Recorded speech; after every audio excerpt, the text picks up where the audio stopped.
عہد فروخی میں امیر المومنین سیدنا عمر بن خطاب رضی اللہ عنہ کے دور مبارک میں ہر بندہ برابر تھا، امیر غریب برابر تھا، مفلس و مالدار برابر تھا۔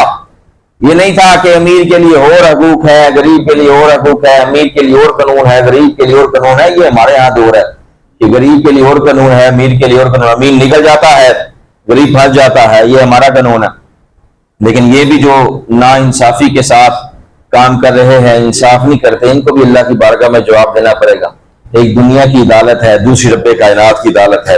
دنیا کی عدالت میں جو مرضی کر لو، جس مرضی غریب کا حق کھا لو، جس مرضی غریب کے خلاف فیصلہ دے دو، اگر تم نے انصاف کے ساتھ فیصلہ نہ کیا تو رب کائنات کی بارگاہ میں اس کا جواب دینا پڑے گا۔ اور پھر جب اس وقت جواب دو گے تو تمہیں لگ پتہ جائے گا۔ آج وقت ہے، آج جن کو رب کائنات نے جج بنایا ہے، جن کو عہدہ دیا ہے، جن کے پاس کرسی ہے، ان کے پاس وقت ہے کہ آج انصاف کرتے ہوئے اس دنیا میں زندگی گزاریں۔